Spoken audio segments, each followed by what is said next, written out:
Hi, my name is Oliver Grunhold. I'm president and founder of Encore Automotive Systems. Today we're going to show you how to install and the features of an M1 motorcycle alarm on this 2014 Yamaha R6. Alright, we're going to break this install into 3 easy steps. First, locate the wires and plan the installation. Second, actually do the installation and connect all the wires. And third, we're going to test our connections and the function of the unit and reassemble the motorcycle. The M1 was designed to be easy to install, even by a novice. A lot of the portions of the unit, such as the siren, already have permanent connectors on them and just plug in. This is the same with the microwave sensor and the same with the LED. The antenna is already attached as well. What we have left is about 9 wires that need to be connected. Of the 9 wires we have left, we have a red constant power for the system. We have the yellow wire, which is 12-volt accessory or power with the ignition on. We have a black wire, which is system ground. We have 2 violet wires that act as a starter kill. One is an input, one is an output. We have 2 white wires that'll go to the right and left turn indicator of the motorcycle. Now the blue-white wire is the horn input. The unit has relays inside of it, so if your horn is actuated by positive, you would send positive through the blue and white wire. And the same if it's negative, you choose negative for that blue and white wire. So if you can find the wires, which we'll show you how to do, this should be no problem for a novice to install. These are some of the tools you're going to need for this installation. I'm basically showing you the tools that you're going to need for the electronic portion. Every motorcycle and ATV will have different tools necessary to take them apart and put them back together. Some will be very, very simple and some will be a little more complex. It's nothing too daunting if you take your time with it. I'm using a soldering iron. This is a portable soldering iron. I like to solder all my connections. You'll need simple strippers and crimpers if you're going to crimp connections. I'm using a power probe rather than a meter, but both are very much okay. You'll need small tools like a screwdriver, and you will need a drill to mount the LED if you so choose. I'm using very high quality tape as well as Tessa tape. Tessa tape is a cloth tape that'll keep everything nice. It'll keep them from rattling and it'll add a little bit of waterproofness to the harness itself. You got to remember that these things are out in the elements and it's not like putting in a car alarm at all. So you have to take a little bit of consideration how you address your wiring on the vehicle. Okay, so let's go over to the motorcycle and let's start disassembling it, planning out where we're going to put everything. And don't forget, at the end we're going to show you exactly how this unit works and exactly how it's going to protect your motorcycle. Okay, planning is the most important part of this installation. Being that this is a sport bike, I've already decided that my main unit is going to fit nicely in this area here. This unit sticks down or can be bolted down. The adhesive is very good and I don't think it'll give us a problem. And this is sort of a sealed compartment here. Even though the unit is sealed, the sealed compartment here will be really good, okay? At the same time, I'm going to take the siren and I think we're just going to mount it in here next to this main unit. It's plenty loud and we're going to hook the horns up as well, so there's no real reason to go any further. That's going to drop a little bit further down, of course, and that's going to sit right about there. The shock sensor is already built into the brain of the unit, so you're not going to have to deal with mounting that anywhere. For the radar sensor will penetrate anything but metal. So a location like this under the seat would be optimal. It's the center of the motorcycle, it's easy to mount with the adhesive tape again or screws, and you want to project a radar image, shall we say, of above the seating area. The radar is not meant to go off when someone walks by the motorcycle, but rather when they stay around the motorcycle or when they try to sit on the motorcycle itself.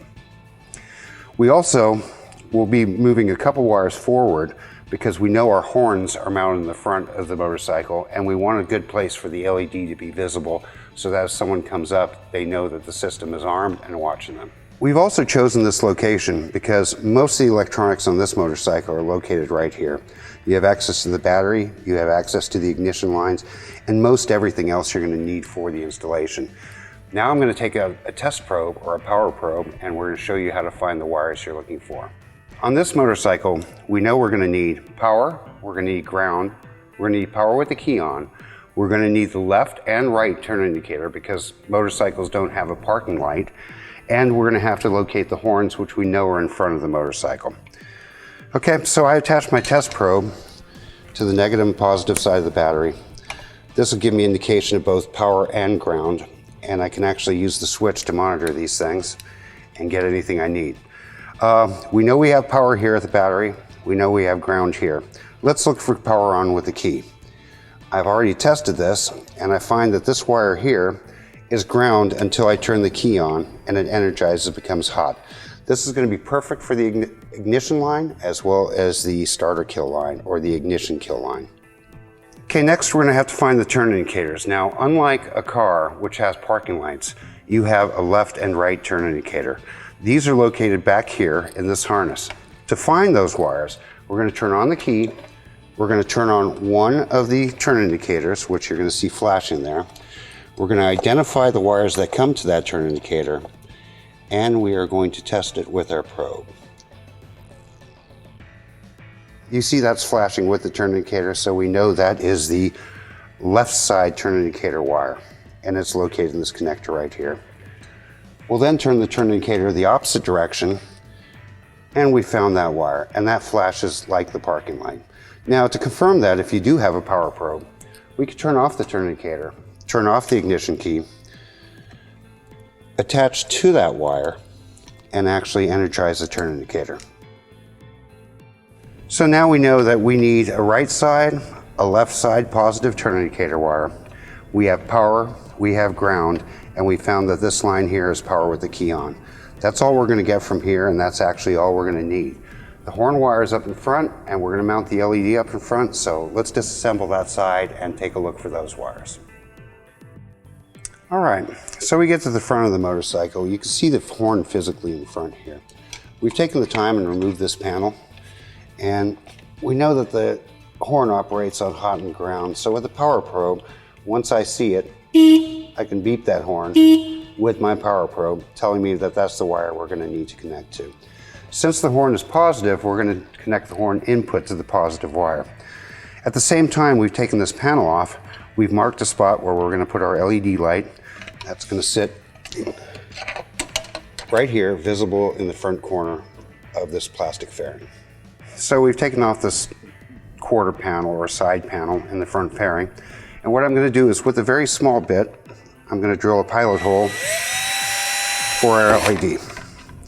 And the pilot hole is smaller than the LED itself. Now the LED unplugs, so all you have to really do is mount the housing. The LED will come in the back side of the housing and snap together. All part of making this simple.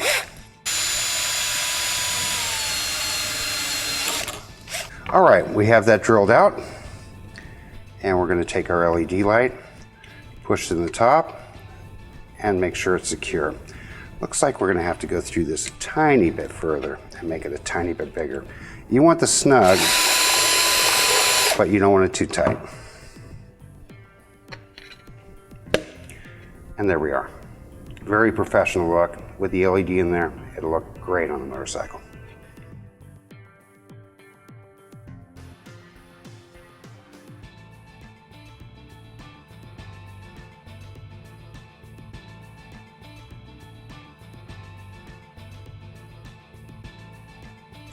All right, so we tested our connection to the horn, and now we've made our connection. We've also added some wire to the LED, actually combined it with this wire with our horn connection. And we're going to place the LED inside here, and we're going to turn it and lock it in place. First, I want to point out that we use Tessa tape. Tessa tape's a great tape. It'll keep everything from rattling. It's very water resistant and it's heat resistant. We're then going to move these wires up and underneath the tank to the general fuse box area we showed you in the back. So let's do that quickly here. The LED goes in and locks into place by turning. These wires are going to drop down, and we're just going to run them to here for now. Now we've lifted up the tank a little bit. We have a little bit more access to get these wires through. So we're going to do that, and we're going to get the wires here in the central area so we can connect it to our electronics.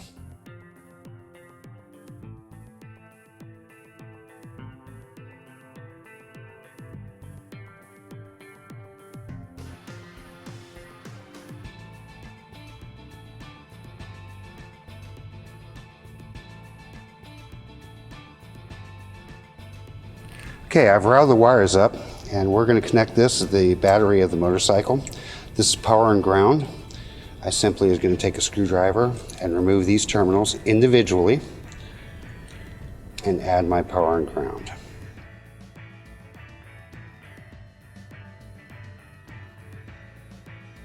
Now that we've connected our power and ground, we should have activity out of the remote control. And we see that's working. So we've taken some wires up. We have the horn wire, we have our 2 turn indicator wires, and we have our ignition wire. I'm going to solder these connections to make sure they're perfect.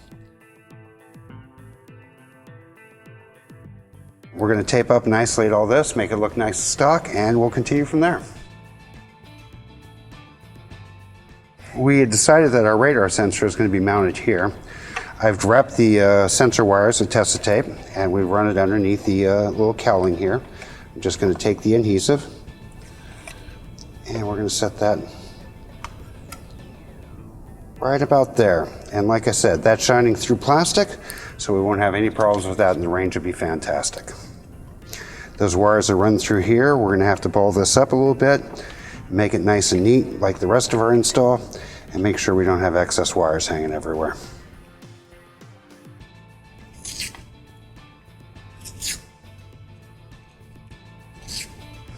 We've come to the point where we can mount this module. I'm mounting it with the wires down, and we found a great spot here, so I'm just going to take the backing off, make sure it doesn't stick in until I'm all the way back there.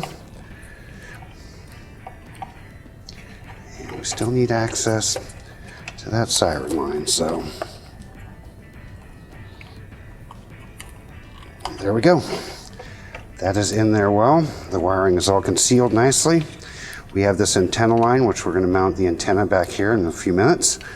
The miniature siren again has adhesive on the back. If it's going to be mounted externally, I suggest you put a couple screws in it. But in this scenario, we're going to mount it down here in this box, and so we won't need to do any of that. I've pre-fit this so I know it's going to go in here. There we go, it's in where we need it. And we're just going to stick it down. We're going to plug the line in. You know, you can have the horn, the siren, or both, so that's entirely up to the person doing the install. And if you want an idea of what that sounds like, it sounds like this. We have one more thing to mount before we have to put this all back together, and that's the antenna. This antenna can be anywhere, and there's a very nice area here because it's all plastic. We're going to get fantastic range out of this unit.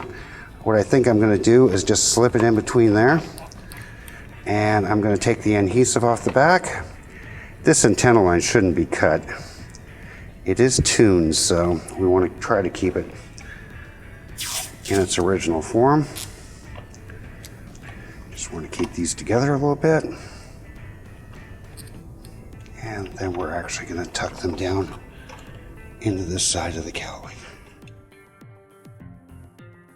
Basically, there's your install. Before you reassemble your motorcycle, you should ensure that all the functions are properly working, everything's connected, and everything's doing what you'd like it to do. Make sure all your cables and wiring secure and neatly out of the way. Then, of course, when you're satisfied with your work, let's put the bike back together again. All right, we have everything buttoned up on this 2014 Yamaha R6, and we're going to show you a little bit about the functions of the remote. The unit comes with two-way LCD remote controls, and the two-way portion lets you identify what's going on with your motorcycle, even when you can't see your motorcycle. So the unit has 4 buttons on it. The top button is the lock button. When you depress that, it arms the motorcycle. And actually, if you do it twice, it arms it silently, like all the buttons on this remote. That's what it sounds like when it's in full volume mode. And if you push it again, it will arm silently, and the motorcycle just flashes its parking lights or its turn indicator lights. Okay, the second button is disarm, and when the second button is pushed, the unit will disarm.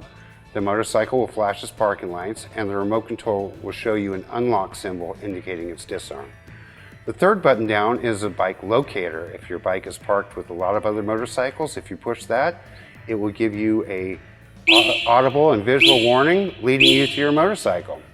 And the fourth button down controls the microwave sensor, the proximity or radar sensor, and it's always on, but when the button is pushed, it can be defeated. And again, it'll make a small noise telling you that you just turned off that microwave sensor.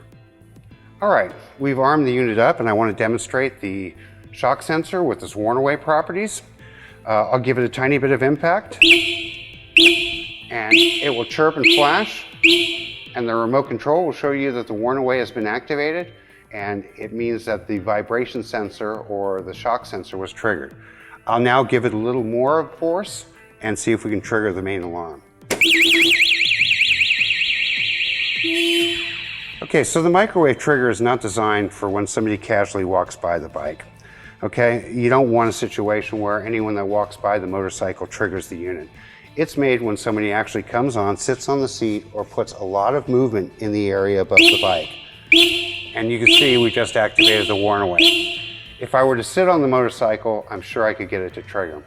Also, if the key was ever turned on, if somebody hotwired the ignition or anything like that, we would get an instant trigger and it would tell you on the remote control.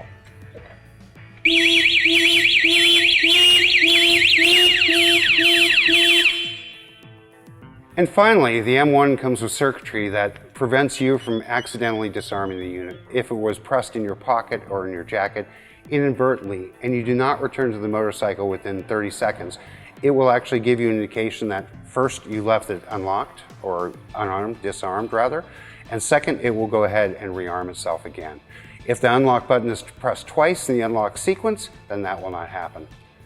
Well, you see we've completed our install and our motorcycle's back together again. I hope you enjoyed this video we created for you. Just wanted to show that anyone with minimal experience and knowledge can do this easily in their garage. It's not a super hard job or anything like that. Please remember that even on this tight sports bike, there was room for everything. So this would be perfect for your Harley Davidson, your cruiser, or your four-wheel drive little sports utility vehicle or Banshee or whatever it is. Also, the unit has great characteristics of very low current draw. In these type of vehicles, the batteries are really small and current draw is very important. If the vehicle isn't ridden once a month, you need to be very miserly on how you use your power. You can find out more information about this and all of our products at www.encoresecurity.com. You could always call us for tech support, and we are available anytime. If you have any other questions, you can leave it on our Facebook page as well, and that's Encore Automotive Systems. And that's about it. My name is Oliver Grunhold. I thank you for watching and have a great day.